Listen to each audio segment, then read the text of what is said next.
plusieurs thématiques. La première journée portait sur comment se faire embaucher avec le docteur Yaounda Kwaku, qui a donné des conseils, bien sûr, sur la rédaction du CV, sur la lettre de motivation, ainsi que sur des orientations sectorielles. La deuxième journée abordait, bien sûr, les défis du développement des infrastructures en Côte d'Ivoire, qui a été animée par M. Kwaku Kelvin Luc, diplômé de l'école d'architecture d'Abidjan.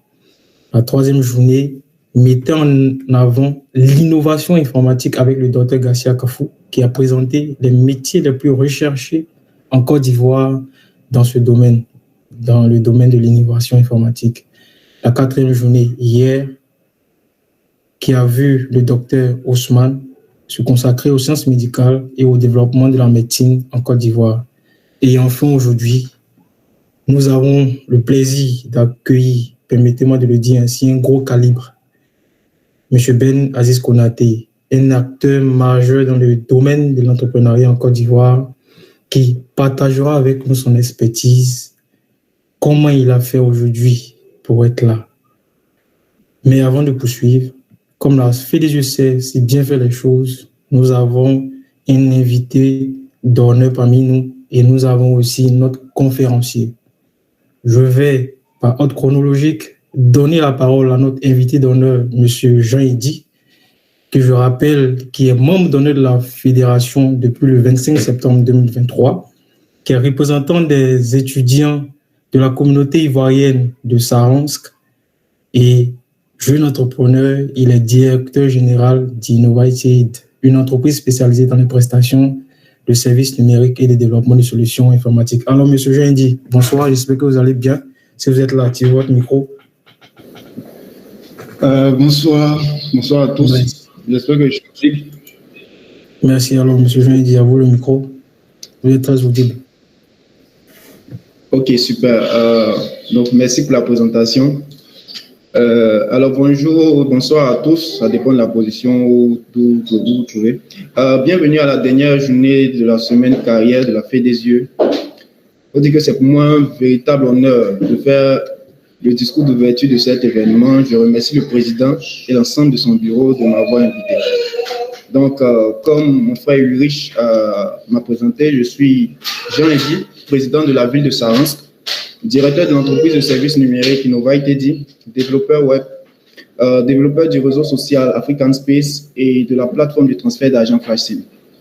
Alors, je tiens à féliciter chaleureusement l'ensemble des personnes qui ont participé à la semaine carrière, ainsi qu'aux conférenciers qui ont partagé leurs connaissances et leur expertise gratuitement. Donc, j'espère en tout cas. Et je voulais juste dire que de nos jours, la connaissance est vulgarisée. Il existe de nombreux outils pour se former, pour s'informer. Et en plus de cela, des conférences, des ateliers. Donc, les experts d'aujourd'hui sont les autodidactes passionnés de recherche et de découverte. Moi, je souhaiterais inviter tous ceux qui sont présents ici et l'ensemble des Ivoiriens et de l'Afrique même à continuer à donner de leur temps pour acquérir de la connaissance, pour acquérir du savoir.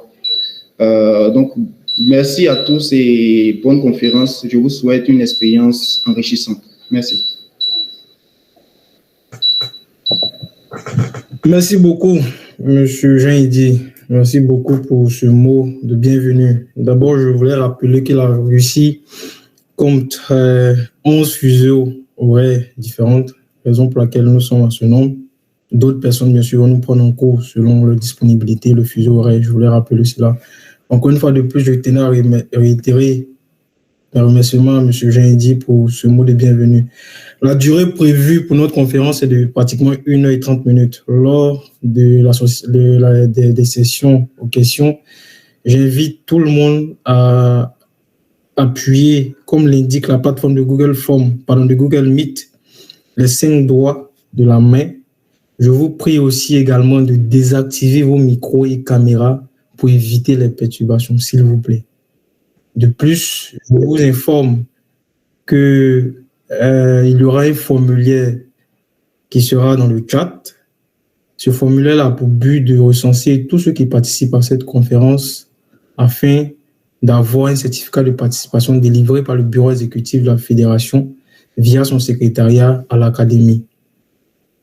Eh bien, nous sommes à l'heure maintenant de recevoir notre conférencier, mais avant, comme je l'ai dit en amont, vous avez entendu, nous avons un gros calibre, Benaziz Konaté. Avec modestie, permettez-moi de présenter ce grand monsieur, grand entrepreneur, et vous allez voir pourquoi j'ai cette lourde charge aujourd'hui d'entretenir cette conférence. Parmi la multitude de jeunes entrepreneurs, de jeunes hommes d'affaires que compte l'écosystème ivoirien, Benaziz Konaté se distingue par son remarquable génie entrepreneurial et sa capacité à s'imposer dans divers secteurs d'activité. Fort de cette expérience exceptionnelle qui souhaite aujourd'hui inspirer la jeunesse à travers son exemple lors de cette conférence-là. Comme le dit l'adage, petit à petit, l'oiseau fait son nid. Cette expression illustre parfaitement notre conférencier, Benaziz Konaté, une personnalité entrepreneuriale polyvalente qui est aujourd'hui une figure incontournable du monde des affaires en Côte d'Ivoire. En tant que fondateur d'un mini-empire comprenant notamment Folaïdor, ITM, Colis Transport, Invest, sans oublier ses investissements dans l'immobilier, Konaté incarne la réussite issue d'un parcours marqué par la persévérance et le travail acharné. Comme le soulignait le sage Gandhi, chaque bonne réalisation, grande ou petite, connaît ses périodes de corvée et de triomphe. Un début, un combat et une victoire. Bien sûr, Konaté, parti de rien, a connu les petits métiers, travaillant comme gérant de cabine téléphonique en phase de terminale où il avait sa propre cabine téléphonique, puis aide-maçon. Il a dû faire preuve d'une discipline personnelle remarquable pour réussir à mettre en place ces différentes entreprises avec méthode et sérieux. Je vous dis, on a un gros calibre ce soir. Soyez très prêts. Ayez vos blocs-notes. Ça va aller très vite. C'est dans cette optique que les réalisations exceptionnelles de notre conférencier prennent tout le sens. En 2016, il a été honoré par le prix d'excellence du meilleur chef d'entreprise de la Côte d'Ivoire dans la catégorie jeune parmi 631 startups ivoiriennes décernées par le président de la République. La même année, il a remporté le Grand Prix entrepreneuriat lors de la Business Plan Competitions de la CGC Academy. En 2017, il a reçu le prix du meilleur jeune entrepreneur africain lors de la cérémonie Anzicha Prize en Afrique du Sud, précisément à Johannesburg, parmi encore 831 startups africaines inscrites. C'est du lourd, c'est du costaud. De plus, il a été distingué par le prix Tony Imulo au Nigeria, dans notre jargon, comme on le dit, papa, tu es l'homme, tu es fort. Eh bien, juste sachant faire les choses, voilà, en 2018, il est classé parmi les 30 jeunes les plus prometteurs en Afrique par le magazine américain Forbes, étant le seul représentant de l'Afrique de l'Ouest, je précise, le seul représentant de l'Afrique de l'Ouest à figurer parmi ce classement prestigieux du grand magazine Forbes. La même année, il a également remporté le prix du meilleur jeune leader entrepreneur de l'année aux African Talent Awards. Je vous exhorte à mettre plus de cœur, plus d'applaudissements pour ce grand homme-là, Benaziz Konaté. Aujourd'hui, nous avons cette énorme chance d'avoir ce gros calibre avec nous pour nous parler du thème l'entrepreneuriat en Côte d'Ivoire. Monsieur Benaziz Konaté, bonsoir. J'espère que vous allez très bien. Si vous êtes là, veuillez activer votre micro et caméra pour nous passer vos salutations.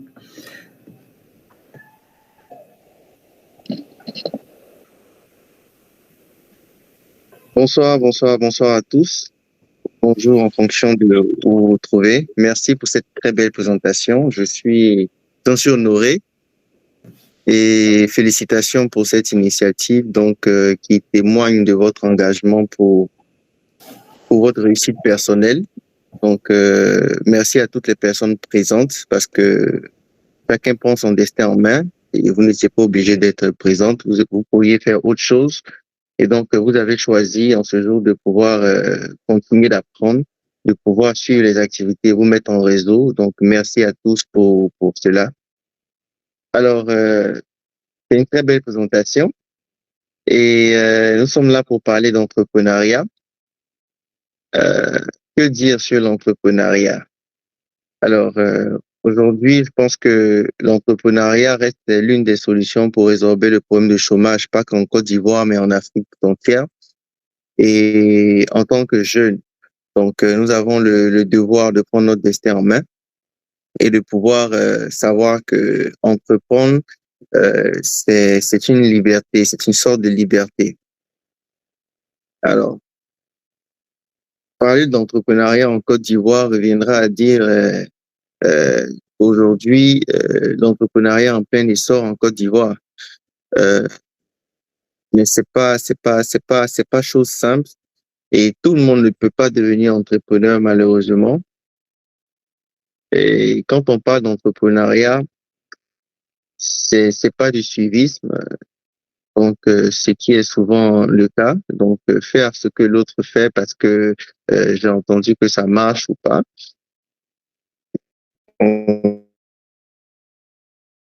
D'abord régler un problème de sa société ou de son environnement.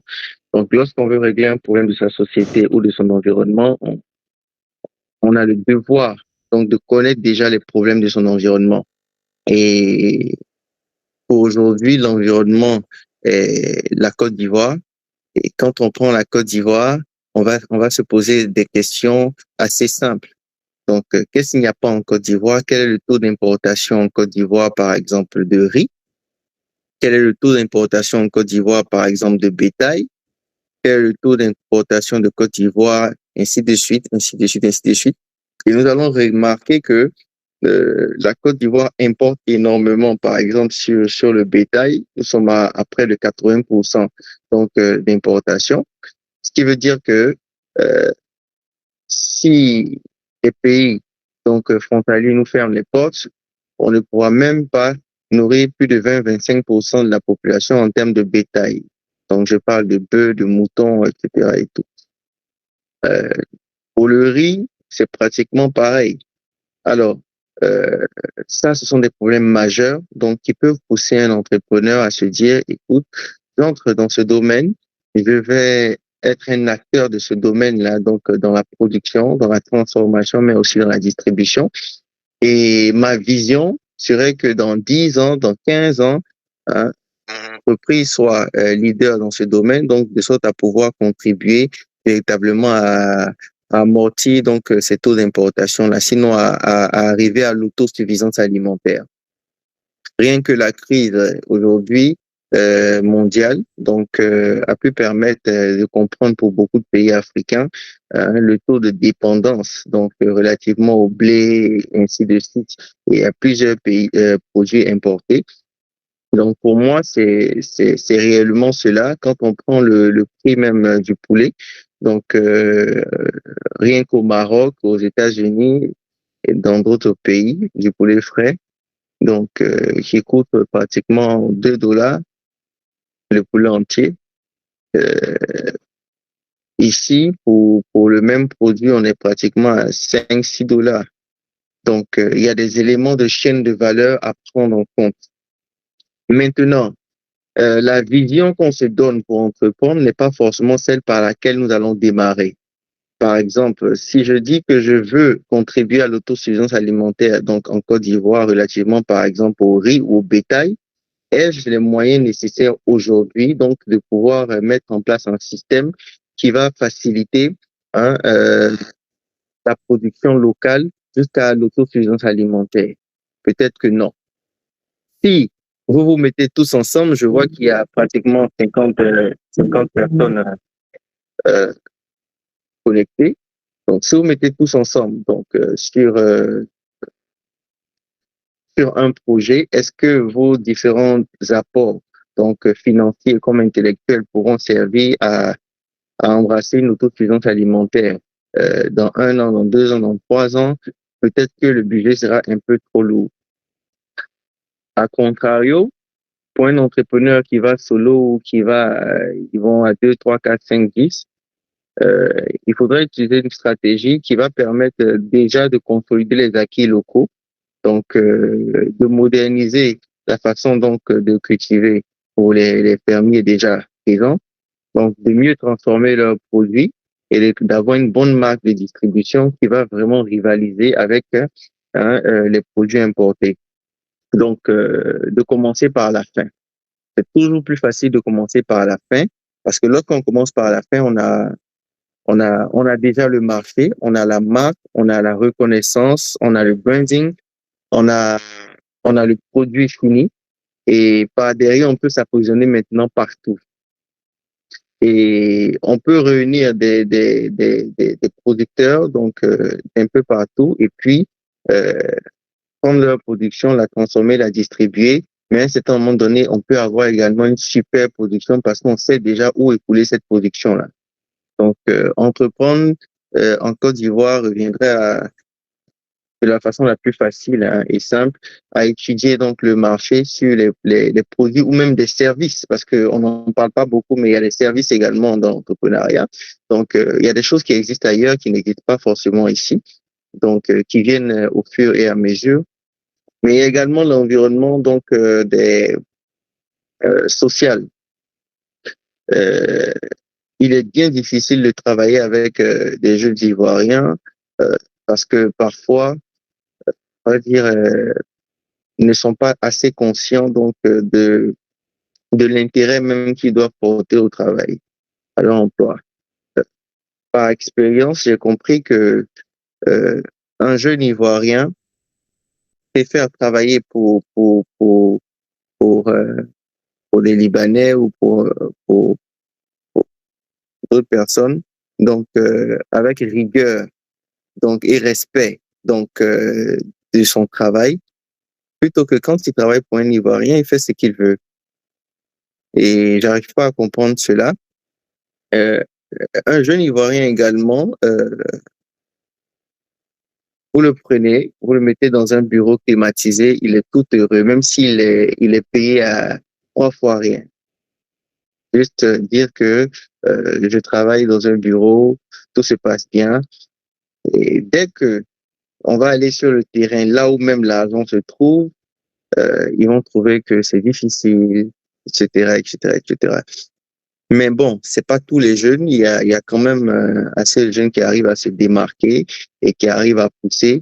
Mais c'est l'une des plus grandes difficultés pour ceux qui voudront entreprendre. Je préfère attirer votre attention là-dessus, de mettre en place des process de gestion et de fonctionnement et d'avoir une rigueur assez solide parce que vous serez confronté justement à des personnes qui vont venir en retard pratiquement tous les jours et qui vont vous expliquer leurs problèmes de vie. Il y avait des bouchons, ma maman est malade, etc., etc. Donc, du coup, il faut cette rigueur-là donc dans le travail qui va vous emmener à avoir un résultat. Et si vous entrez dans les sentiments, vous allez très vite vous cogner la tête. Alors, pour ma part, en termes de partage d'expérience, parce que je ne pourrais pas parler d'entrepreneuriat en Côte d'Ivoire sans partager ma propre donc expérience. En termes de partage d'expérience aujourd'hui, je peux dire que il est bien difficile donc de se développer hein, en Afrique, en Côte d'Ivoire, euh, si vous n'avez pas forcément plusieurs cordes à votre arc. Donc, je m'explique. Avoir plusieurs cordes à son arc, c'est reviendrait à dire que lorsqu'il y a un changement, donc qui peut être de nature politique, qui peut être de nature environnementale et tout, vous permettra de pouvoir résister donc dans votre entreprise, à moins que au démarrage, vous ayez vraiment un bon financement qui vous permet de pouvoir anticiper et faire des prévisions.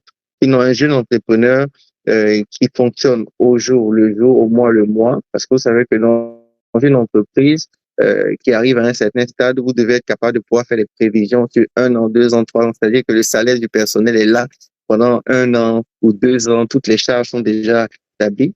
Et toutes les prévisions sont déjà faites dans l'entreprise. Maintenant, travaille pour atteindre les objectifs et puis ensuite refaire de nouvelles prévisions l'année prochaine. Mais quand vous êtes un start-upper, une jeune entreprise, généralement, vous vivez au mois le mois. Donc, ce que vous gagnez ce mois doit être assez suffisant pour pouvoir couvrir les charges et puis vous faire un peu de réinvestissement, ainsi de suite. Donc, quand vous vous retrouvez dans cette situation et que vous avez une seule corde à votre arc, ce qui se passe, c'est que dès l'instant où il y a une difficulté, c'est vrai que ça n'arrive pas tout le temps. On peut parler, par exemple, de la pandémie à COVID-19 qui a chamboulé beaucoup de choses, mais ce sont des choses très rares. Mais quand ça arrive, il faut pouvoir très, très, très, très vite hein, diversifier. Jusqu'à la COVID-19, j'avais encore qu'une seule entreprise et aujourd'hui, il y en a plusieurs. Il faut également s'adapter aux réalités, au temps. Aujourd'hui, nous sommes également dans le numérique, donc à travers des applications, donc l'investissement. Nous sommes également dans l'immobilier à travers une industrie de transformation métallique, donc qui propose aux Ivoiriens donc une nouvelle manière de construire, donc avec des structures métalliques en finition donc moderne, des maisons qui ne sont plus détruites mais qui peuvent être réutilisées à 80%, donc démontées à 80%, qui reviennent à 20% moins cher que les constructions en briques ou en béton, donc qui utilisent pratiquement pas de bois donc dans leur construction. Et c'est justement ça, l'idée de construire des villes nouvelles africaines, donc écologiques, qui sont rapides à construire, faciles à déplacer, parce que si on veut pouvoir avancer, il ne faut pas détruire ce que nous avons déjà, il faut pouvoir les réutiliser. Donc pour ceux qui suivent l'actualité, qui voient un peu des immeubles s'effondrer ou bien même être détruits et tout, c'est beaucoup d'argent perdu et parti en fumée.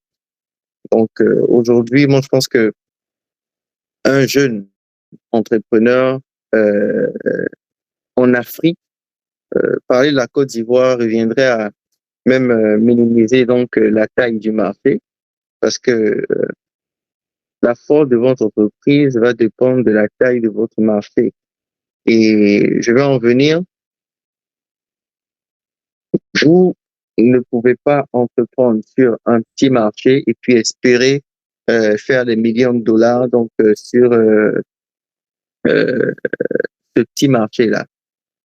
Je le dis parce que lorsque j'étais récemment une fois donc aux États-Unis, je suis allé commander donc des machines et la dame, elle m'a choqué.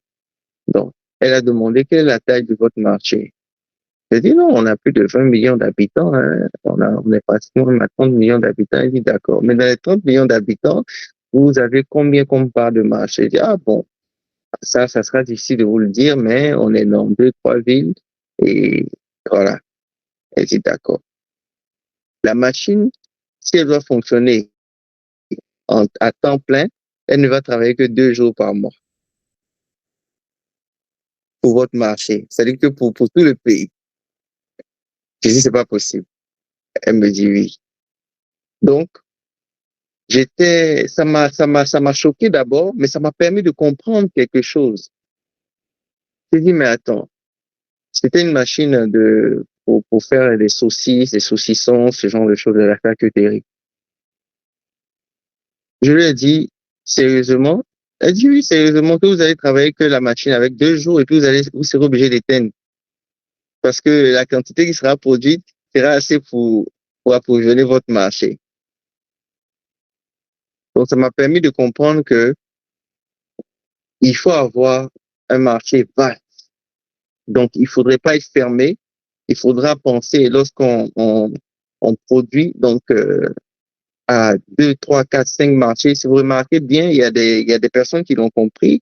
Les femmes qui vendent parfois les pommades, etc. et tout. Elles ont très vite compris cela parce que elles ont parfois des représentantes pays un peu partout avec leur marque de produits et tout ça. Et elles envoient ces produits à ces représentantes. Donc, elle est là, mais elle vend dans 10 pays, 15 pays, ce qui augmente drastiquement son chiffre d'affaires. C'est assez difficile pour d'autres produits, c'est vrai, mais il faudrait y penser donc à à élargir véritablement notre marché. Rien ne nous empêche véritablement de le faire. C'est une question de volonté. Donc, j'aimerais attirer votre attention également sur ça. Donc, voilà un peu. Et je pense que si vous avez des questions, donc, je me ferai un plaisir de pouvoir répondre aux questions de sorte à ce que ce soit interactif et que on puisse échanger. Merci bien. Merci beaucoup, Monsieur Ben Aziz Konaté, pour cette très belle conférence. En tout cas, ça nécessite les cœurs. Mettez les cœurs, les gars. Mettez les cœurs, mettez les cœurs. Merci beaucoup. Aujourd'hui, on a la chance d'avoir ce gros calibre-là qui est parmi nous. J'espère que vous avez noté toutes vos questions. Vous aurez la chance de poser des questions. Mais avant, je souhaiterais que vous soyez très précis dans vos questions. Si ce sont des commentaires que vous voulez apporter, vous les précisez. Si ce sont des questions, vous allez directement aux questions. On a plusieurs entrepreneurs qui sont ici, qui veulent savoir, qui veulent poser des questions. Mais moi, avant de passer la parole aux autres, je vais d'abord vous poser 3 petites questions, de savoir quelle est la fibre entrepreneuriale qui naît en vous. Comment vous pouvez nous expliquer ça, cette fibre entrepreneuriale? Jusqu'à aujourd'hui, vous avez peut-être un empire, un mini-empire, M. Ben Aziz. D'accord, merci. La fibre entrepreneuriale, pour moi, je pense que tout est parti du fait que de vouloir prendre son destin en main. Vous savez, l'entrepreneur, c'est d'abord une vision. Donc, c'est votre vision qui motive d'abord. Après votre vision, vous avez en second plan, donc, là où vous venez. Donc, c'est-à-dire votre passé.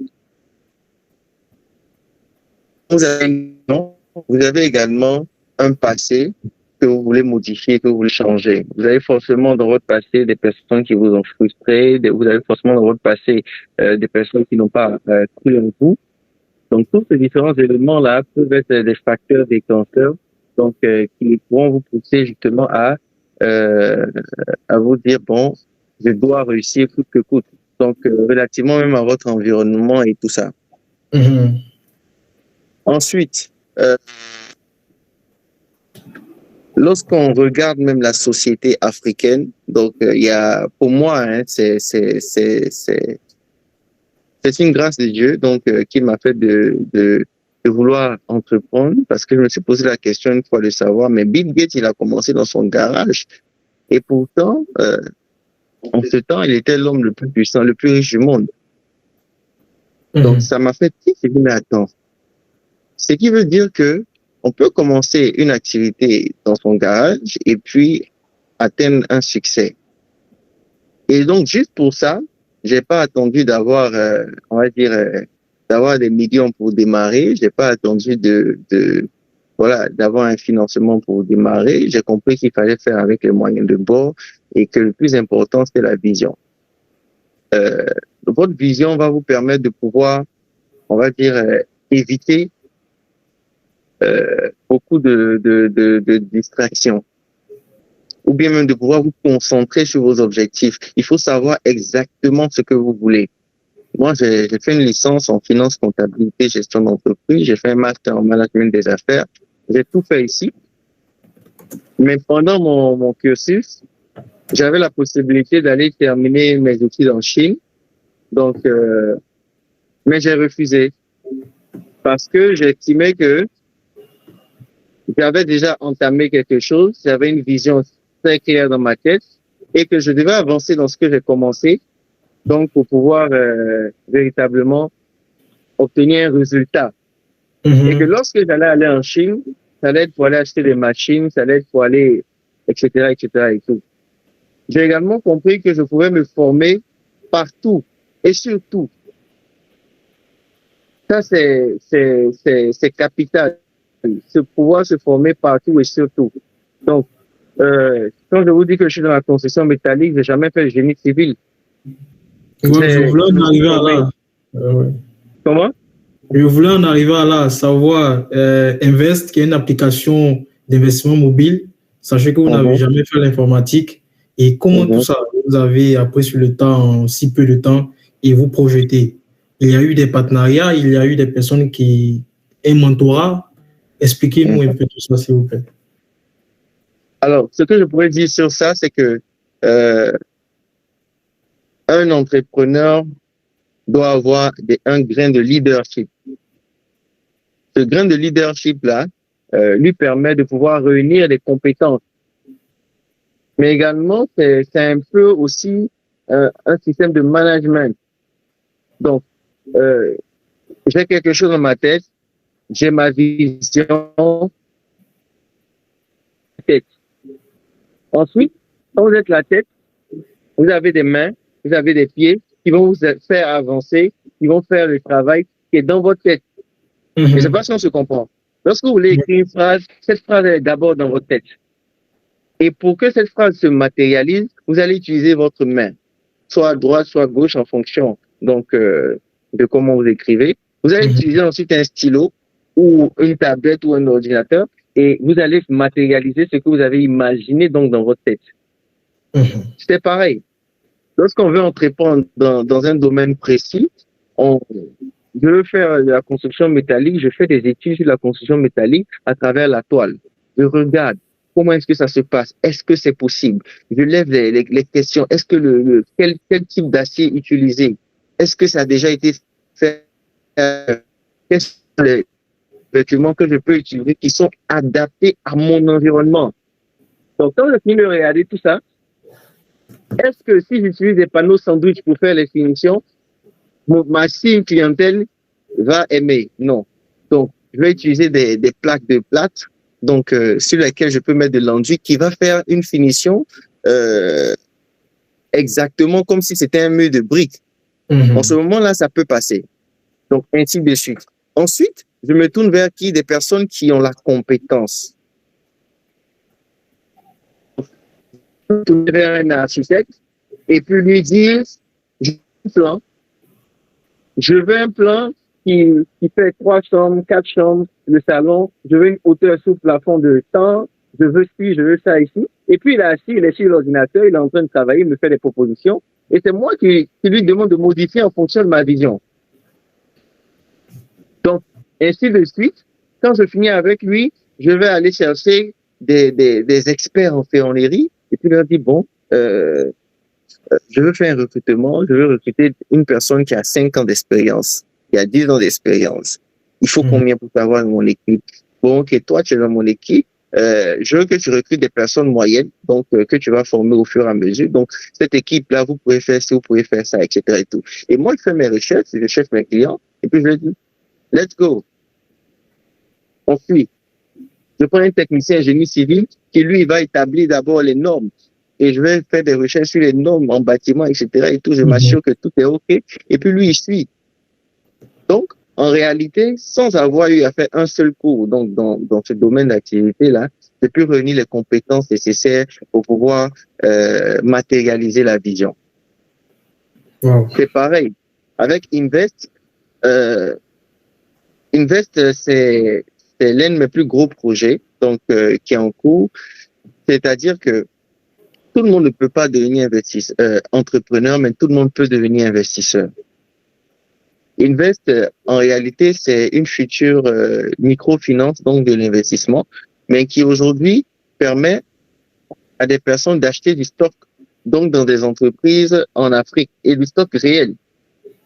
Donc, qui va permettre à des personnes d'abord d'avoir un compte véhicule, qui va permettre à ces personnes-là de pouvoir avoir la culture de l'épargne investissement, donc de dire que si je gagne 1000 euros par mois, je décide de garder 50 euros.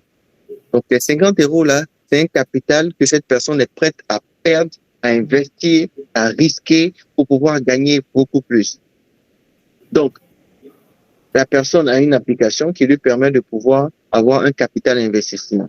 Donc, justement, ce capital investissement-là pourra servir à quoi? À acheter du stock, par exemple, chez Volaille d'Or. Donc, qui va vous dire, par exemple, le poulet, il coûte 3000, mais vous pouvez l'acheter à 2800 et à 3000 francs, Volaille d'Or même va revendre le stock et puis vous allez gagner une marge dessus.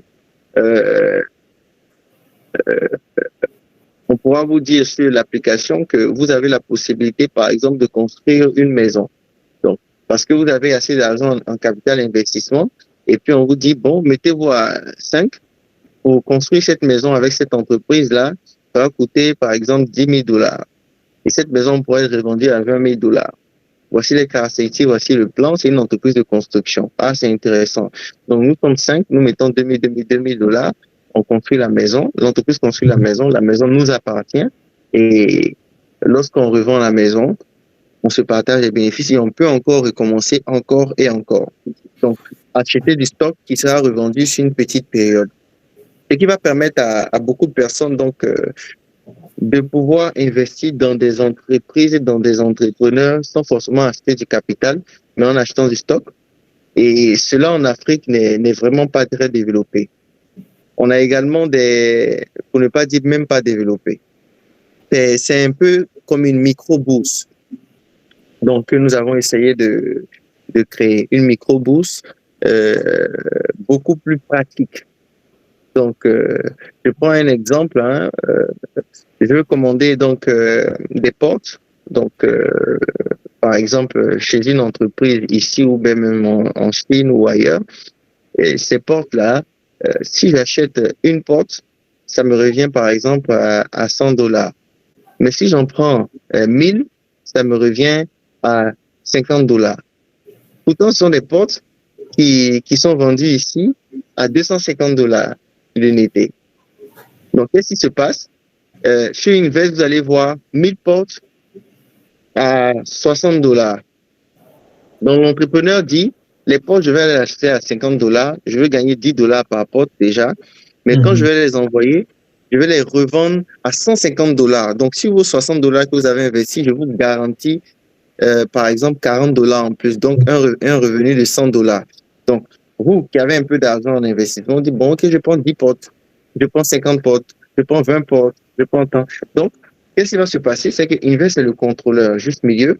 Il y aura la commande, etc. Les portes vont arriver parce que vous avez vu la porte, vous savez que ça, c'est vendable, c'est beau, c'est bien. Et les portes seront stockées. Et quand lui va arriver ici, il va distribuer les portes donc dans des supermarchés, dans des grands magasins, etc. et tout. Et les portes sont numérotées. À chaque fois qu'une porte est vendue, donc on revoit sur l'application que votre argent revient. Donc à chaque fois que c'est vendu, donc lui il gagne, vous gagnez, tout le monde gagne. Et puis après, le système recommence. Pour des personnes qui ont des marchés donc publics, etc. et tout, peuvent avoir la possibilité d'avoir un financement en seulement 2 jours, 3 jours. Donc, quand vous êtes un entrepreneur, vous entendez que Invest vous dit, il y a un entrepreneur qui a un marché avec la Banque mondiale, qui a un marché avec telle grosse structure, mais qui n'a pas forcément les moyens pour pouvoir l'exécuter là maintenant. Le marché, c'est un marché de peut-être 100 millions. Et ces 100 millions-là, s'il va sur une banque classique, elle va lui prendre au moins 2 semaines à 1 mois pour pouvoir réagir, pour lui faire un prêt. Alors qu'il a des délais d'exécution, il coince. C'est généralement ce qui arrive ici. Donc, qu'est-ce qui se passe? Il vient vers Invest et il dit, bon, ok, moi j'ai le marché, je veux traiter ce marché avec Invest. Donc, vous, sans être entrepreneur, vous devenez associé donc de ce marché. Invest prend toute les dispositions donc avec les clients pour savoir que si le client est fiable, est solvable, etc. et tout. Après quoi, on vous dit, bon, ok, on est partenaire sur le marché. C'est un marché de 100 millions, mais en réalité, il faut peut-être 50 millions pour l'exécuter. On demande à l'entrepreneur, il a combien? Peut-être qu'il a 10 millions. Donc, 4 personnes ou plusieurs personnes vont accepter de mettre les 40 millions en plus. Et puis, si c'est un marché sur, par exemple, l'immobilier, dans l'équipe d'Invest, il y aura des personnes sur l'immobilier qui seront là, qui vont accompagner cet entrepreneur tous les jours pour aller faire des dépenses, etc., etc., etc., et tout, jusqu'à ce que on puisse finir le marché ensemble. Et puis, quand le paiement arrive, ça vient directement chez nous, donc ça passe. Et vous voyez un peu, donc sans forcément truc, mais ça devient un truc assez facile pour tout le monde, donc de pouvoir mettre son argent dans une microfinance de l'investissement. On ne donne pas de crédit, mais on est là pour multiplier. Donc, nous sommes en train de finaliser tout ce qu'il y a à faire. Mais pour revenir donc au sujet, c'est pour dire qu'on peut investir dans tout. Donc, je suis allé chercher des experts en sécurité, donc et partenaires. je suis allé chercher des entreprises qui fabriquent, qui conçoivent des applications. Je leur ai expliqué ce que je voulais. On fait des réunions au fur et à mesure. C'est eux qui maîtrisent comment concevoir une application. Moi, j'apprends. Moi, je leur dis, voilà juste ce que je veux. Voilà comment est-ce que je veux que ce soit, ainsi de suite. Donc, c'est principalement cela. Merci beaucoup, Voilà. M. Aziz. Merci beaucoup. En tout cas, un grand projet. Derrière ça, c'est de capter l'essence de comment investir sans autant de dépenser. Merci. Pour terminer, avant de passer aux autres, parlez-nous en 2013, lorsque vous avez commencé avec Volaille d'or. Je vais mettre en avant ici vos difficultés. Lorsque votre chien a ouvert la cage et dans la nuit, les poulets sont sortis. Il a mangé, dévoré, tué même plus de la moitié. Là où vous étiez encore si jeune, vous avez commencé. Comment vous vivez cette difficulté-là? En tant qu'un Pour moi, jeune... c'était le premier choc. Hein. C'était le premier choc. Je ne savais pas qu'il y en avait encore plusieurs. Donc, ça ne fait que préparer votre esprit, votre morale et votre mental. Donc, sur les chocs que vous allez avoir, c'était l'entrée en matière. Donc, il faut savoir que lorsqu'on veut entreprendre, nous sommes exposés à des pertes. Ça, personne n'a jamais entrepris quelque chose et a tout réussi, et tout lui a réussi, donc de A à Z, sans qu'il n'ait eu des difficultés, sans qu'il n'ait perdu de l'argent. Voilà pourquoi on ne prend pas de prêt pour devenir entrepreneur. Parce que lorsque vous prenez un prêt pour commencer l'entrepreneuriat, vous allez perdre cet argent. Toutes les sommes que vous allez mettre pour démarrer l'entrepreneuriat, il faut savoir qu'à un moment ou à un autre, vous allez perdre cet argent. Et ça va dépendre maintenant. Par exemple, vous pouvez gagner de l'argent pendant 1 an, et puis un matin, il y a une difficulté, il y a quelque chose qui arrive et vous perdez beaucoup d'argent. Mais quand vous avez gagné de l'argent pendant 1 an, ça vous permet de pouvoir continuer et reprendre les activités. Surtout pour ceux qui sont dans la production. Il y a des personnes, par exemple, qui ont pris des prêts, qui ont commandé des marchandises qui ne sont jamais arrivées. Donc, là, c'est pareil. Il a perdu tout. Il y a des personnes qui ont pris des prêts, qui sont allés faire de l'agriculture, et puis à un certain moment donné, ils n'ont pas mis tous les facteurs. Il y a eu une tempête et toute la position n'est pas aboutie. Donc, il faut être prêt mentalement à la perte. Il faudrait pas que ce soit un frein. Donc, et on peut limiter les dégâts, donc justement en prenant des partages d'expérience, en écoutant des personnes, etc. et tout. Donc, qui vont limiter les dégâts. Mais sinon, si on ne limite pas les dégâts, on se retrouve exposé à apprendre en faisant beaucoup d'erreurs. Voilà pourquoi ce genre d'initiative est important, parce que ça permet, sur des sujets précis, donc aux gens de comprendre la démarche donc à suivre, donc dans tel ou tel secteur d'activité, pour éviter de faire les mêmes erreurs que d'autres ont commises. Donc ça permet de gagner un peu plus en temps. Aujourd'hui, si moi je parle à quelqu'un qui va faire de l'élevage, qui va faire autre chose, donc je saurais lui dire ce qu'il faut pour ne pas qu'il fasse les mêmes erreurs que moi. Il fait certainement des erreurs, mais pas les mêmes que moi. Moi, pour pouvoir savoir ce qui c'est que le process de gestion dans une entreprise, j'étais obligé de partir en Afrique du Sud pendant 1 mois, aller remporter un prix et revenir trouver mon entreprise en faillite. Parce que l'entreprise avait toujours bien marché, parce que j'étais toujours là. Et pour la première fois, je devais m'éloigner de l'entreprise pendant 1 mois. Et c'est en ce moment que j'ai compris que personne ne pouvait gérer l'entreprise. J'avais même pas appris à quelqu'un à gérer l'entreprise derrière moi. Donc, les gens étaient là, ils ne savaient pas quoi faire véritablement. On essayait de leur dire, faites ça, mais c'était pas ce qu'il fallait. Et donc, on a perdu beaucoup d'argent. Et c'est en ce moment que j'ai compris que il faut mettre en place des procès de fonctionnement, donc, et de gestion, mais ça prend beaucoup de temps, ça prend même des années. Donc, pour pouvoir avoir inculqué cela, donc, à vos équipes. Ils deviennent un peu comme des robots. Donc, c'est un peu ça. Merci beaucoup, monsieur Konaté Benaziz. Merci. Nous allons passer maintenant aux mains levées. Monsieur Alain Camara, pour la question. Alors, bonjour à tous. Bonsoir, monsieur Konaté. Monsieur Alain Camara, nous vous entendons très, très bas, à effet bas. Ok, je répète, bonsoir à tous. Et là, c'est mieux? Allez-y, on va essayer, allez-y. Je vais essayer d'enlever le titre. Là, c'est mieux? Oui, c'est bon, allez-y. Ok, bonsoir à tous et à tous. Bonsoir, monsieur Konaté. Merci de nous avoir accordé un peu de votre temps ce soir. Alors, j'ai deux questions. La première, c'est de savoir comment concilier, par votre expérience, une vie salariale à une vie entrepreneuriale. Et moi, je pose ma deuxième question, j'attends après avoir... On va demander aux conférenciers, monsieur Konaté, c'est comment les modalités des questions? Vous les prenez une par une ou vous répondez en même temps aux deux questions? Je préfère répondre en même temps. D'accord, allez-y. Donc, pour la première question, répétez la première question, s'il vous plaît, rapidement. Ma première question, c'est de savoir comment concilier une vie entrepreneuriale à une vie salariale, par votre expérience. Qu'est-ce que vous en pensez de ça? Merci. Monsieur Konaté. D'accord.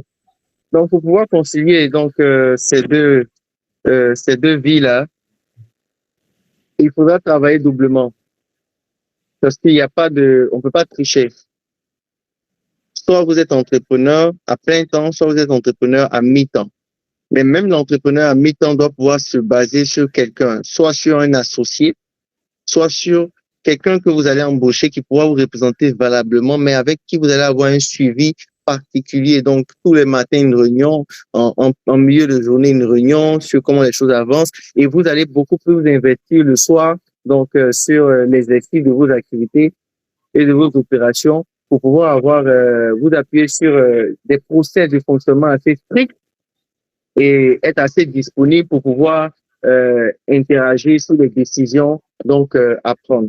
Donc, en ce moment-là, vous serez obligé d'avoir un très, très, très, très bon manager qui va comprendre votre vision et à qui vous allez mettre beaucoup de pression donc sur le respect des process et du fonctionnement donc de votre entreprise. C'est la seule condition pour pouvoir être entrepreneur à mi-temps. En second plan, vous avez la possibilité également d'être plutôt investisseur. Donc, ce qui est assez différent. Donc, voilà un peu. Merci beaucoup, M. Benaziz. M. Alain Camara, pour la dernière question, s'il vous plaît. Ok, la dernière question, c'est de savoir, pour un jeune entrepreneur qui n'a pas forcément la notoriété ou l'expérience, qui a un projet d'envergure et qui a besoin d'une personne qui est déjà connue, on va dire un peu comme vous, comment est-ce qu'il doit s'y prendre pour ne pas être volé, pour ne pas se faire voler le projet ou gruger dans le projet? D'accord. Ce qu'il faut savoir, c'est que il faut jamais avoir peur que son projet soit volé. L'entrepreneur, c'est celui qui conçoit, qui rêve le projet. Quand vous concevez un projet, que vous rêvez ce projet-là, vous n'avez peur de rien. Parce que vous savez quoi? Même si vous avez assez d'argent pour pouvoir mettre ce projet en place demain, il sera vu et su de tous. Concurrents. Le surlendemain, vous pourrez avoir un deuxième concurrent qui vont faire la même chose que vous et parfois même mieux que vous. Vous devrez vous adapter et vous devrez faire encore mieux. Ils vont changer même la base même de votre projet initial. Ce qui sera intéressant, c'est que c'est la vision et l'engagement que vous allez donner donc à ce projet-là. C'est ce qui va changer donc beaucoup de choses. Donc, il faut pas avoir peur d'exprimer ou d'exposer son projet. Bien au contraire, ça vous permet d'avoir des critiques qui vont permettre d'améliorer ce projet-là. Voilà un peu. Merci beaucoup, M. Konaté, pour ces éléments de réponse. M. Alain Camara, merci pour ces questions. Vous avez eu 3 réponses. Nous allons passer à la deuxième personne. M. Alaizon, vous avez la parole, s'il vous plaît. D'accord. D'accord. Bonsoir tout le monde. Bonsoir, M. Konaté. C'est un très grand plaisir de vous avoir parmi nous aujourd'hui parce que voilà, ça c'est aussi une preuve d'humilité et de respect et aussi de partage avec des frères. Et vraiment, ça nous fait énormément plaisir. Alors, moi, je suis Alex Zouancoin, étudiant en médecine ici en Russie, et de ce pas PCO, CEO plutôt de la marque Zeg de Sulu Shop, qui est une marque une petite PME de chaussures, de vente de chaussures, sneakers et tout ce qui part avec.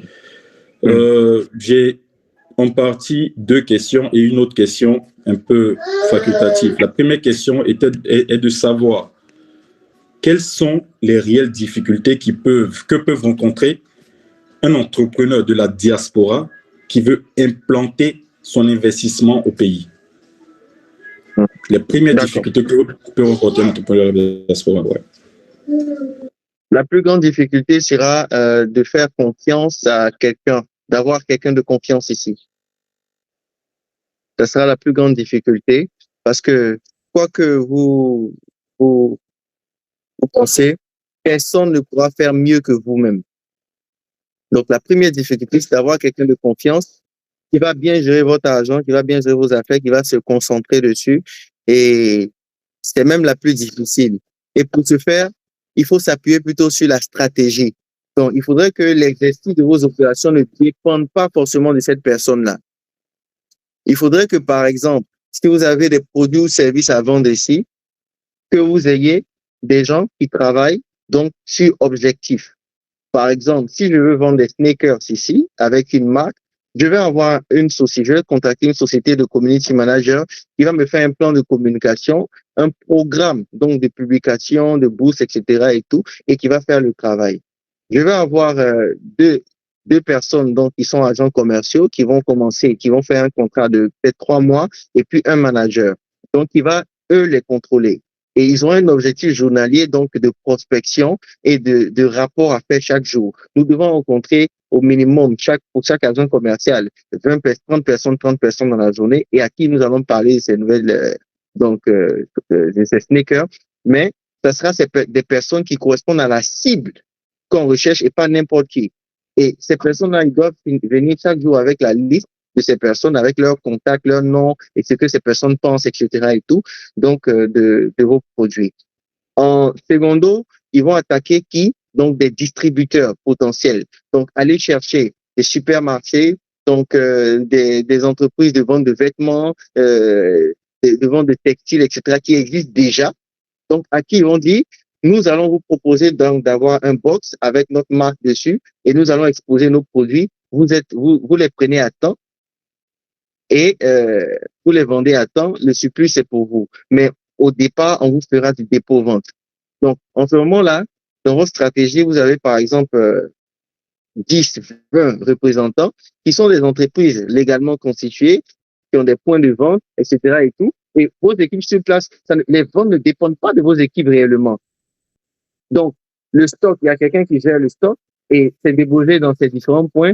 Chaque semaine ou chaque mois, en fonction de la communication que vous faites, il passe pour venir voir: nous avons déposé 10 chaussures dans votre magasin. Ah, il en reste 5.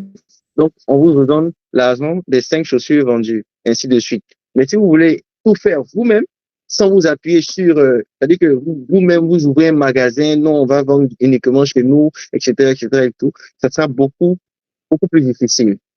Donc, il faut s'appuyer donc sur des choses qui existent déjà pour pouvoir mieux manager. Et puis, quand la marque, elle est connue, quand les gens connaissent bien et tout, en ce moment-là, vous avez la possibilité d'ouvrir un local assez intéressant pour dire: bon, voici notre siège. Sinon, au départ, il faut utiliser beaucoup de stratégies. Donc, la plus grande difficulté serait d'avoir une équipe donc pour pouvoir exécuter donc sa vision comme si on était là. Merci beaucoup. Mais le plus gros avantage serait que vous soyez sur leur dos en termes de suivi, de façon régulière. Voilà. Merci beaucoup, M. Konaté. M. Chris Le Pris, je ne sais pas, veuillez désactiver votre micro, s'il vous plaît. M. Allez, j'en compte pour la dernière question, s'il vous plaît. M. Chris Le Pris, allez, s'il te plaît. M. Chris Le Pris, activez votre micro, s'il vous plaît. S'il vous plaît, merci. Allez, j'en compte pour votre deuxième question. Alors, ma deuxième question se situe plus encore au niveau africain, parce que j'avais 3 questions, modérateur. Est-ce possible? On va prendre la dernière question. S'il n'y a pas de main levée, vous allez revenir avec la troisième question. Bon, d'accord, je pense bien que je fais une pierre deux coups si possible. Pour Ne pas être là. Oui, la dernière question. Oui, la dernière question. D'accord. Ma dernière question se situe sur le plan administratif. Quelles sont les difficultés que rencontrent les PME actuellement sur le plan administratif au pays? Et quels conseils pouvez-vous donner à certaines PME qui décident de s'élargir sur le territoire africain? D'accord. OK. Sur le plan administratif, déjà, il n'y a pas vraiment de problème. À moins que, effectivement, si vous n'êtes pas là, vous devriez le confier à des cabinets ou bien même utiliser le réseau. Le réseau est également une force. Donc, je suis président de la Fédération des jeunes entrepreneurs de Côte d'Ivoire qui comprend plus de 20 000 membres sur l'ensemble du territoire. Donc, qui a forcément un réseau, qui a forcément des gens qu'on connaît, qui a forcément, donc, et tout. Donc, quand vous êtes un entrepreneur et que vous avez des questions pratiques, il est beaucoup plus facile pour vous de pouvoir pour intégrer une organisation locale, donc de sorte à pouvoir facilement poser des questions simples. Est-ce qui connaît quelqu'un ici ou là? Donc, on vous fait des recommandations assez rapides pour pouvoir vous aider donc dans la structuration de votre entreprise, de vos projets ou des personnes que vous devez rencontrer ici ou là. Donc, ça, il faut utiliser le réseau. Ça va beaucoup plus vite, c'est beaucoup plus simple que quelqu'un vous oriente sur quelque chose qu'il a déjà fait et qui il a fait. Donc, pour ma part, il n'y a pas vraiment de problème administratif. Voilà. Même sur la création de l'entreprise ou autre chose, on connaît forcément des gens qui... au départ, moi, je suis allé moi-même pour créer mon entreprise, mais ça s'est bien passé. Et les personnes qui m'ont aidé à créer mon entreprise, mais c'est ce contact-là que je redonne à toutes ces personnes qui veulent créer leur entreprise et ça va plus rapidement, même sans même leur présence parfois. Donc, c'est un peu ça. En second plan, quel conseil que je peux donner à un jeune entrepreneur qui veut s'élargir sur le marché africain? C'est de s'élargir en stratégie. Donc, c'est de s'élargir en minimisant les risques. Donc, c'est pas de faire comme si, c'est de chercher à gagner, à faire du chiffre et à répondre à un problème plutôt que à paraître. C'est totalement différent. Quand je dis paraître, c'est mettre de l'argent. On peut commencer à gagner de l'argent avec un produit sans même avoir un local. Aujourd'hui, on a Internet, on a un réseau, on a la possibilité de faire des études de marché, d'avoir des représentants distributeurs de tel ou tel produit. On va pas aller se casser la tête à ouvrir un local, à vouloir déposer ci, ça, embaucher des gens, etc. et tout. On peut travailler avec des contractuels, on peut avoir des représentants, donc, locaux. Donc, ils vont se charger de faire la distribution, etc. et tout. Mais c'est vraiment de s'élargir en stratégie et non pour paraître. Et de beaucoup gérer tout ce qui est communication soi-même. Donc, si vous avez une page dans un pays, mais vous êtes vous-même derrière cette page, vous avez certains community locales qui gèrent, mais vous voyez tout, vous suivez tout, vous savez ce qui se passe. Donc, c'est un peu ça. Merci beaucoup, Monsieur Benaziz Konaté Ibrahim, pour les éléments de réponse. Monsieur Alex Zonkon, vous veuillez désactiver votre caméra, merci. Je tenais à rappeler qu'il y a un lien dirigé vers Google Sheet pour vous permettre de vous enregistrer afin de bénéficier d'un certificat de participation à cette journée carrière-là. Le lien est dans le chat, s'il vous plaît, vieux rempli. Je tenais à rappeler aussi pour toutes ces personnes qui lèvent la main et baissent après, avec Google Meet, vous perdez le rang que vous avez occupé. Donc, Monsieur Hassan Tony, je vous ai remarqué plusieurs fois, vous étiez à la première position, vous avez désactivé. Je vais par modestie avec les autres, vous donnez la parole parce que vous désactivez trop. Monsieur Hassan Tony pour la question. Monsieur Hassan Tony. Ok, on va prendre une autre personne. Monsieur Bissinclair Migoné, allez-y. Merci beaucoup. Bonsoir à tous, bonsoir aux conférenciers. Non seulement votre intervention a été informative pour moi, mais elle a également suscité des analyses stimulantes et m'a motivé à réfléchir de manière innovante. Il faut dire que votre engagement vers l'avancement du domaine entrepreneurial est vraiment admirable. Encore une fois de plus, je tenais à vous remercier au nom du secrétariat aux affaires sociales vous remercier chaleureusement pour votre contribution exceptionnelle à notre semaine carrière. Et je profite de l'occasion pour attirer l'attention des uns et des autres, tous ceux qui sont connectés. Le secrétariat aux affaires sociales de la FEDESIE est disposé et disponible pour vous. Veuillez nous contacter. Quand vous avez des situations agréables comme désagréables, nous serons toujours là pour vous aider. Tout à l'heure, je laisserai notre numéro dans le chat. Alors, Monsieur Konaté, vous avez dit, et je cite, « La Côte d'Ivoire est une terre d'opportunités. Les jeunes doivent taper aux portes du succès jusqu'à ce qu'elles s'ouvrent. » Vous qui êtes donc d'une si belle citation, qui est en réalité est un éveil de conscience. Quel est votre ressenti face à la fuite des mains habiles et toute cette vague d'immigration? D'accord, merci. C'est une très belle question. Là, on rentre sur ma vision personnelle des choses. Alors,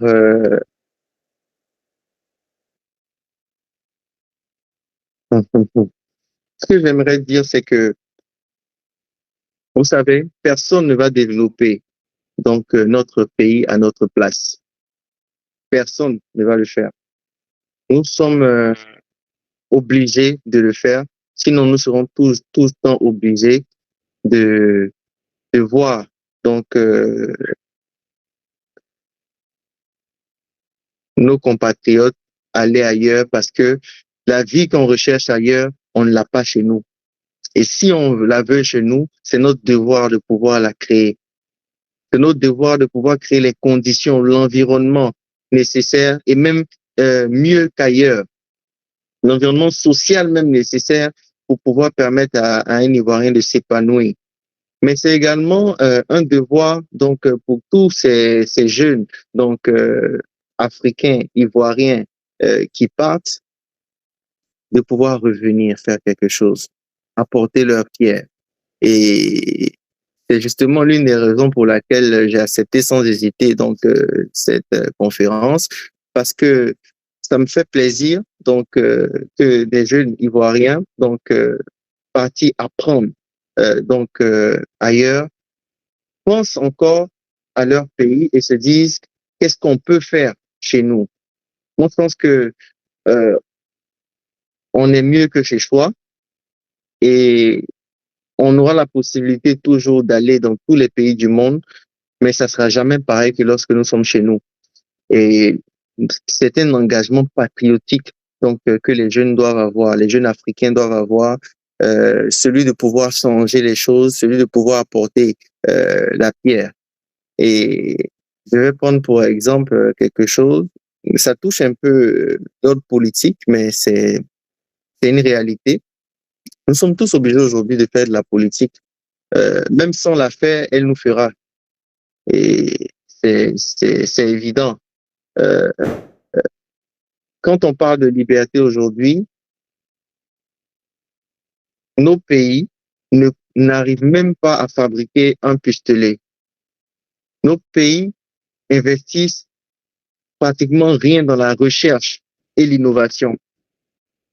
Si on n'investit pas assez dans la recherche et dans l'innovation, nous serons toujours en train de courir après les produits, les résultats donc de la recherche et de l'innovation des autres. Ce qui va nous faire perdre beaucoup d'argent. Quand on investit dans la recherche et dans l'innovation, cela nous permet d'avoir quelque chose de nouveau à vendre aux autres. Donc, en tant qu'Africain, la Chine l'a bien compris et la Chine a envoyé donc des soldats. Un soldat n'est pas forcément un militaire qui a une arme. Un soldat, c'est un jeune, donc patriote qui sort pour aller apprendre ce qui se trouve ailleurs et qui décide de revenir pour venir apporter cela à son pays, de sorte à ce que dans 10 ans, d'autres jeunes n'aient plus à sortir pour la même chose. Dans 20 ans, d'autres jeunes n'aient plus à sortir pour la même chose, mais qui sortent pour autre chose. C'est véritablement cela. Il ne faudrait pas qu'on soit égoïste. Il faudrait que nous nous rappelions toujours que notre terre, c'est notre terre et c'est à nous de pouvoir apporter notre pierre au changement et notre pierre sur ce qu'on voit ailleurs. Donc, c'est à nous de pouvoir l'apporter donc dans notre pays. Voici un peu ma vision des choses et j'ai la ferme conviction que c'est possible. C'est possible, mais c'est volonté. C'est possible, c'est une véritable question de volonté et c'est à nous de pouvoir pousser les lignes jusqu'à ce qu'on puisse y arriver. Mais c'est également à nous de pouvoir chaque fois venir apporter notre pierre comme on peut et s'il le faut tous ensemble sur un projet pas à pas, de ne pas aller en rang dispersé et de véritablement connaître les problèmes que rencontre notre pays et de réfléchir à des solutions pour pouvoir les résoudre. Voilà un peu. Merci beaucoup, Monsieur Konaté Ibrahim, pour ces éléments de réponse. Merci. Ça me fait en même temps susciter une question de là rapidement. Qu'est-ce qui doit changer en Afrique, particulièrement en Côte d'Ivoire, pour encourager, nous, la jeunesse, qui allons quitter la Russie dans le but d'investir, dans le but d'entreprendre au pays? D'accord. Bien. Ce qui doit changer en Côte d'Ivoire, c'est quoi? C'est que vous devez déjà être identifié.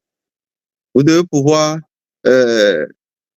avoir la confiance donc des gens. Vous devez pouvoir postuler donc à des postes ici, sans même être présent et que des entretiens puissent se faire et qu'on vous dise venez apporter votre pierre. Mais en même temps, il faudrait que vous ayez le niveau donc de salaire et de vie qui va vous dire ah tiens, je reviens travailler au pays certes, mais je travaille pas forcément dans la souffrance, je suis dans le pouvoir travailler. Donc ça c'est important, mais en même temps, il faudrait ici que les étudiants locaux puissent avoir un nouveau type d'enseignement. Moi, je me dis que la vie est tellement difficile que les gens n'arrivent même pas à se concentrer sur leurs études. Parce qu'ils sont obligés parfois de faire 2, 3, 5 choses à la fois. Ils sont obligés de chercher à survivre. Donc, aujourd'hui, dans le cursus scolaire, vous avez des personnes qui ont le master ici, mais qui n'ont même pas un ordinateur portable.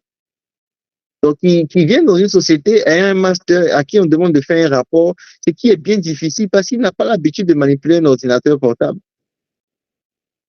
Il a été formé en théorie. Donc, véritablement, il faudrait que ces jeunes, donc ici, puissent déjà être dans les conditions pour travailler. Les conditions pour travailler, il faudrait vraiment beaucoup de social. Il faudrait que les jeunes étudiants, nous on a écrit par exemple au niveau de la Fédération des jeunes entrepreneurs de Côte d'Ivoire, nous avons écrit pour faire une proposition à ce que les bacheliers ivoiriens soient payés pendant 2 ans. Ce qui va leur permettre même aux enfants de pauvres de pouvoir ne pas lutter des chambres à l'université, mais de pouvoir se mettre ensemble pour pouvoir prendre des chambres un peu partout, de pouvoir avoir payer eux-mêmes leurs frais d'université, de pouvoir payer des des ordinateurs pour pouvoir travailler, de se concentrer sur leurs études, mais avec un système qui ne demandera même pas à l'État de trouver les moyens pour pouvoir payer ces étudiants-là, mais avec un système un peu comme les fonds de sécurité sociale, donc un peu comme les assurances. On a plus de 6 millions d'élèves et étudiants en Côte d'Ivoire pour à peu près 80 000 à 100 000 bacheliers par an. Donc, quand vous prenez les 6 millions d'élèves et étudiants en Côte d'Ivoire et que chaque parent cotise $2 par mois pour une assurance pour son enfant, il sait que quand son enfant a le baccalauréat, son enfant est automatiquement payé à au moins 200 à $300 par mois. Donc, ce qui lui permet déjà ici de pouvoir avoir une condition de vie assez stable et d'études assez stables. Mais instinctivement, comme l'étudiant sait que pendant 2 ans, j'ai cela, qu'est-ce qui se passe? Il va automatiquement préparer sa petite retraite parce que après 2 ans, il n'a plus d'argent. Donc, il doit forcément se mettre ensemble pour faire un salon de coiffure, pour commencer un petit restaurant, pour mener. Donc, il n'est plus chômeur automatiquement parce que en sortant des études, il a déjà un emploi. Au-delà, c'est d'encourager l'investissement participatif, que vous ne soyez pas obligés de reprendre la roue à zéro. Que par exemple, on a un programme qui dit que programme d'autosuffisance alimentaire. Le riz. Nous avons rassemblé 10 coopératives. L'État leur donnera donc des tracteurs, des machines pour passer de l'agriculture traditionnelle à l'agriculture moderne. Voici l'espace qu'il faut. Voici l'exemple que nous avons pris sur la Thaïlande, sur la Chine pour pouvoir augmenter nos capacités de production. Voici des jeunes qui ont été envoyés donc pour pouvoir aller étudier donc ces méthodes de production et qui sont là. Et on demande l'investissement participatif de qui? Donc des patriotes, des citoyens. Donc que vous puissiez prendre des parts à partir de 5 000, 10 000 francs, que le professeur, le gendarme, le policier, que tout le monde puisse y prendre des parts, même l'étudiant. Donc, ça va créer un patriotisme économique qui est très important. Donc, qui peut permettre à l'État de construire de grandes usines, donc dans lesquelles justement les étudiants seront obligés d'aller travailler trois mois donc dans l'année, donc aux frais donc de l'État. Donc, nourrir, loger, mais dans ces entreprises-là, ces étudiants auront la pratique qui sera jointe à la théorie qu'ils auront appris donc en cours, et puis on aura un résultat assez intéressant. On va passer de l'étape de production à l'industrialisation de beaucoup de secteurs par l'investissement participatif donc des entreprises et des citoyens, qui va forcément créer un patriotisme économique, parce que quand on investit dans quelque chose, on ne veut plus aller acheter ailleurs. On va acheter d'abord ce qui est là et on va produire assez pour pouvoir même vendre ailleurs et pouvoir faire entrer de l'argent donc au pays. Nous devons pouvoir être